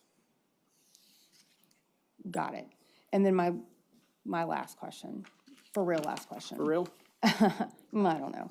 So when we look at the vacancies by division, and we do see some big disparities, is there an operational reason why we don't try to equalize that? Is that, So we do try and equalize that whenever classes come through. We've been very fortunate because of this council, the city leadership, that we've been able to have pretty consistent academy classes. And so with those consistent academy classes, when those new officers get cut loose, we look at our matrix and we look where the vacancies are, and we allow so many positions for those divisions to equalize, the numbers if they're a little bit out of whack. So for example, if Central Division had 17 vacancies, I got a class of 20 people. They're going to get the majority of those people to bring that number down. But we don't do that in between classes. No, because the class frequency is so great right now, there's no need to do that. Okay, thank you. Macy and then Gina. Yeah, I had actually 2 questions about Sure. that slide, and thank you for putting this together. I know it's Absolutely. a ton of work. Will you talk to me about response times? I'm looking at the north. What's the gold standard? What do you want the response times to be, and how should that look? Well, the response times are now. I mean, you want them on a priority 1 call to be there as quick as possible. What's realistic? So you can see at the bottom what the average response times are, and that's 7.42. That's for a priority 1 call, 15 minutes pretty much for a priority 2 call. And the Matrix study said, honestly, with the priority 2 calls, that's not out of line. That's pretty consistent with the national standard. For us, what I would love to see is us be able to get to a priority 1 call in 8.5 minutes. That's from the time the call is placed to the time an officer gets there. There's a lot of things that go on in between there to try and make that happen. But that would be my gold standard just to start off with. Okay. And how can we reduce those times from like 18 minutes on priority 2, priority 1, 10 in the north? So the funny thing is with the North, if you look at the previous proactive time, they had a pretty high proactive time of 40%. The problem with North, and I'm very familiar with North because I worked up there for about 9 years, it's the geographical enormity of that area. And so at one point, the infrastructure really wasn't that great. You know the construction that's going on 35, there are not that many arterial streets to get from east to west or from north to south for that matter. So really it's a lot of patrol positioning where you put some of the positions. You know, the more positions we can have, absolutely, it would probably impact that number.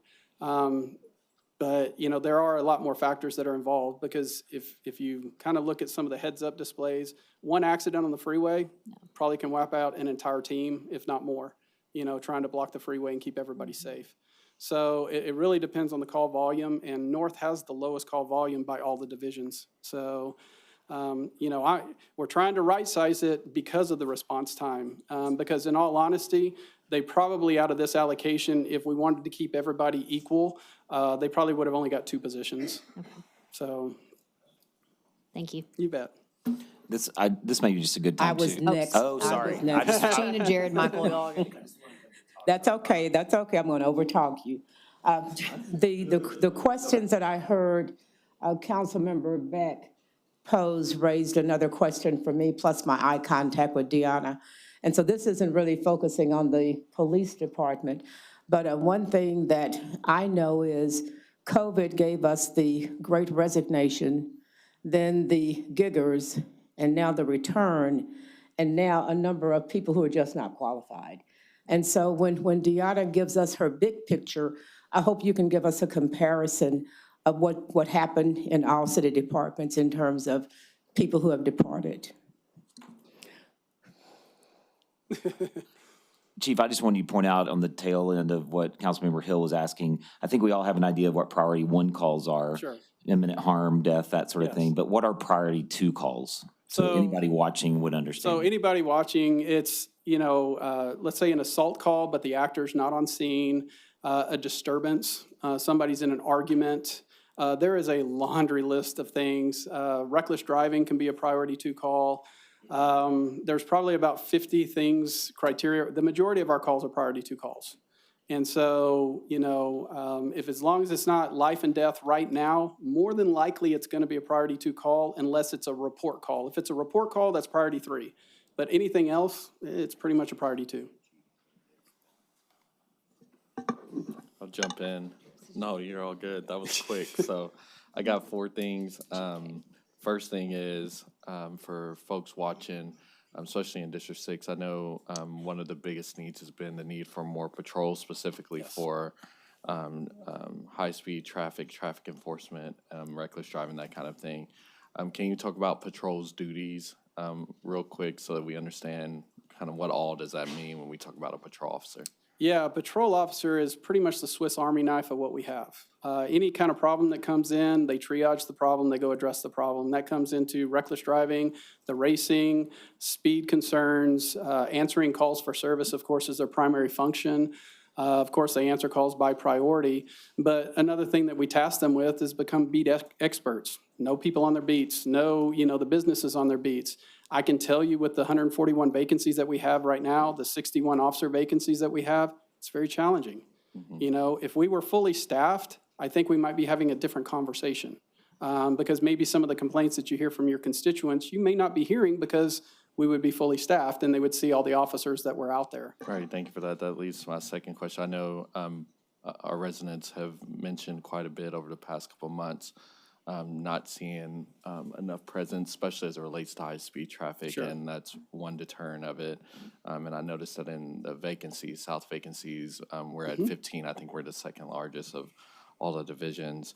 What's the plan for filling those? Because I know part of what they're seeing in the field with not seeing presence is a function of not of having that many vacancies. So what's the Sure. plan to fill that by when? So, And one quick thing on that, I know that there's different schools of thought about placement of new recruits.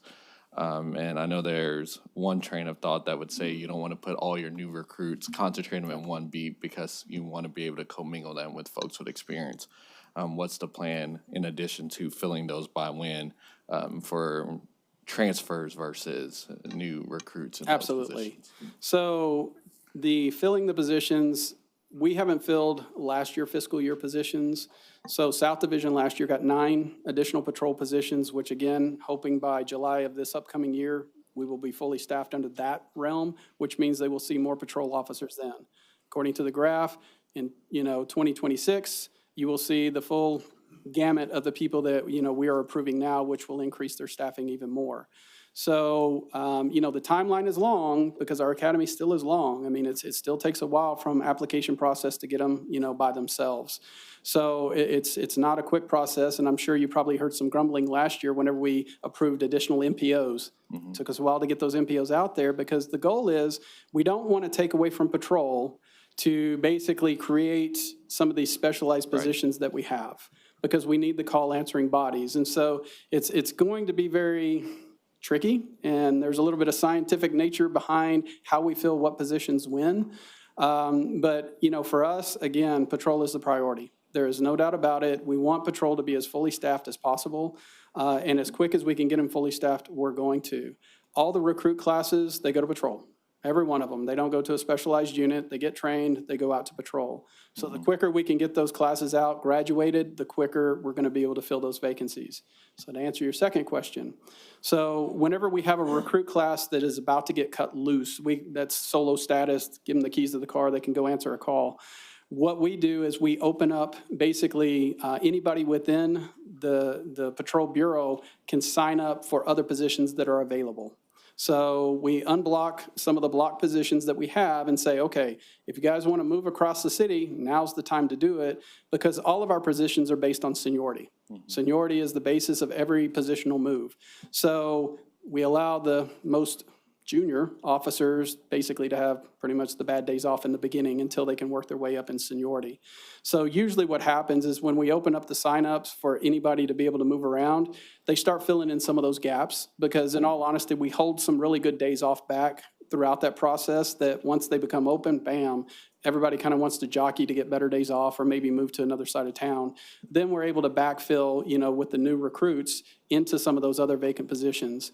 Fortunately for us, because we have so many vacancies across the city, we don't concentrate a large number of recruits in one area on one team. We're able to spread them out among second and third shift pretty much in all 6 divisions. Great, thank you for that. 2 more and I'll be done.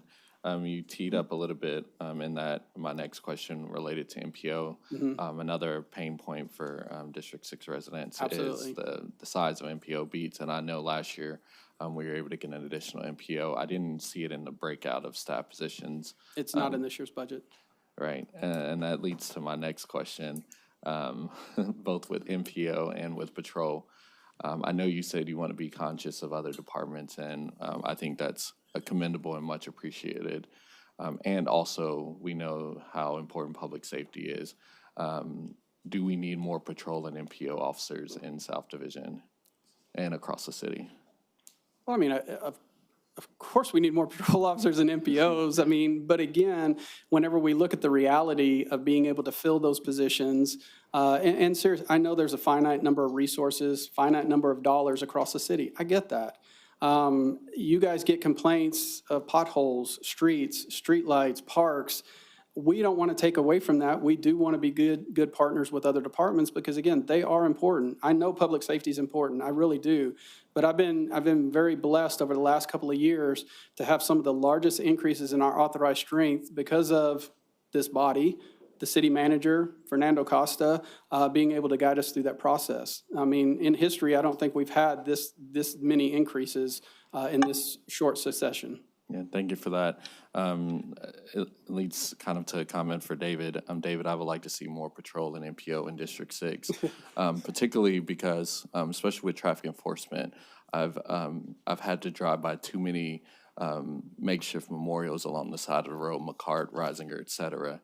And I think it's too important of a conversation for us to limit ourselves because of authorized strength when we know that we're having challenges such as high speed and reckless driving. And so I want to put that on the record and advocate for District 6 that we need an additional MPO and more patrol. Last thing I'll say, and I'll be done.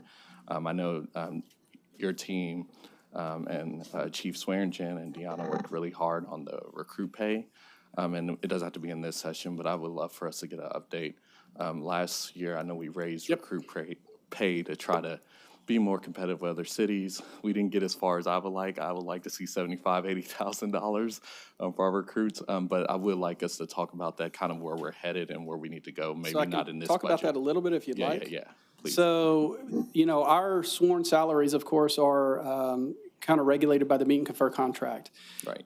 I do not want to pay a recruit more than I pay an officer that's out in the field. Agreed. That implies everyone else goes up. That is correct. And so what we have done with the recruit pay is basically we have kept it at 10% below the first-year officer that's on the street by themselves.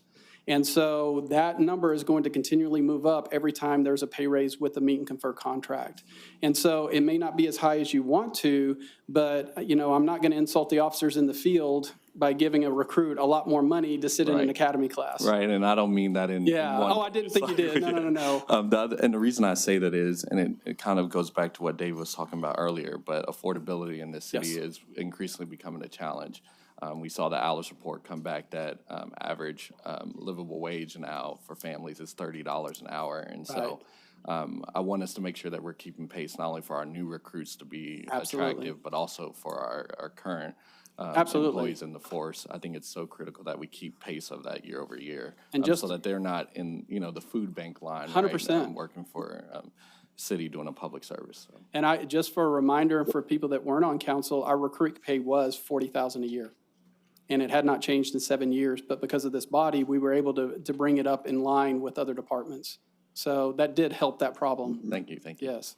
I know we have a few more questions. I am going to cut us off as close to noon as possible because several of you have to go to RTC, I think. Yeah, and drive that way. So Oh, just shucks. remember that. I know. Chief looks real sad about that. Who else had questions? Carlos and then Jeanette. Okay, I'll be very brief, okay? You can timing get back you. to me on this longstanding NPO vacancies. I know that there's some concern up north of the loop. And then second, we've been working on this. We can talk about it later, setting up a Stockyards Bike Patrol. I think that there is, I know there's not funding for it in this budget cycle, but there is opportunity. We have 2 nonprofits, and we could maybe fund that in part through the PID. Okay. We're getting more money in there. We really need to engage more on that front, David, I think, because there is a need for more of a presence, a presence that can be very mobile through dense crowds. But they have to There. ride with boots and cowboy hats on. Yeah. Okay. Speaking of bike Thank you. Jeanette. So mine are going to be really quick. With the vacancies, District 11 actually has 4 different divisions. East, South, Central, and Northwest. Have we ever considered offering an incentive for transfers? Because East, South, and Central has the highest vacancies. And participation in the exit survey, is that 100%? And how extensive is the exit survey? So exit surveys, of course, are voluntary, even though we try and talk to every person that's walking out because we have to sign their resignation paperwork. And so I usually call them in my office and ask them what's going on. Is there something that we can do? Is there anything that we can do to entice them? And I will tell you, as we were in 2021, pretty much after, the social unrest, it was just the people that I saw leaving more so than not were because of that, the political, the social pressure that they felt. And it wasn't because of lack of support from the city of Fort Worth, because we have great support from the citizens, from the council. It's just overall, you got the family pressures, and they got to think about their family first, and I get it. Chief, I did have a couple of questions, but I won't ask them all. I would like to see, in another presentation, along with the officer vacancies, crime response time and the hot spots that you talk about in the CCPD, budget. Because I'm pretty convinced that where the vacancies are the most is where we have the most hot spots as well. And so alluding to what Councilwoman Martinez just mentioned about incentives, why are some of why do we have so many vacancies in that location? Is it because officers are transferring out or because they are leaving? Is it a hard place to work? Yes. So, I mean, every division honestly has its own challenges, and I'm not trying to be flippant. It's there. Some people are, whenever they retire or resign, that vacancy occurs. If for some reason somebody gets disciplined and get fired, that vacancy occurs. Sure. Some people, their friends are working on another side of a town and say, hey, come over and work with me. Very rarely is it because of the citizens that are there, the call load. I mean, it's not because of that. It's because of their own personal feelings about where they want to work. Because I'll tell you, in every division, we have some phenomenal officers doing some phenomenal work. So, you know, and I will talk about, you know, the incentive of going to other divisions. Again, we're seniority based. Can't really offer incentives whenever we're in seniority based, whenever we're talking about allocation of resources. Fair, but we do have to be good at managing where our officers are to make sure We do. that crime is low in every area. I agree, 100%. Elizabeth? I wasn't going to do it to you, but since Carlos started it, I'm going to finish it. Bike patrols in near Southside. I know we discussed it. I think it's probably a little late for this particular budget, but I do think I look forward to working with you in this body over the next year to talk about where, as we develop and redevelop as a city and we focus on these urban villages and higher density, to be a little more proactive on the types of areas that we think a bike team would be most appropriate, and maybe identify those for future as well. Yes, ma'am. Thank you. Chief, and we can talk about this later, but especially in North and Northwest, we've gotten a lot of emails of concern from residents about response times. Do you have current MOUs with some of those other cities that are in that northern part of the city, like Keller or Yes. Justin? Yes. Maybe share that with us separately, because I think there might be some misunderstanding from constituents about they make an assumption that they just stop at city limits, and knowing that that's not the case, to try to drive down those times, I think would be helpful. Yes, ma'am. Thank you. Any other questions, council? So Gina wants mounted patrol. We'll just switch it. Mounted can go to stop 6, and you can have your bike patrol in the stockyards. Perfect. Yes, very true, very true. Okay, great presentation, Chief. Thank you very much. Appreciate it. With that, we're meeting adjourned.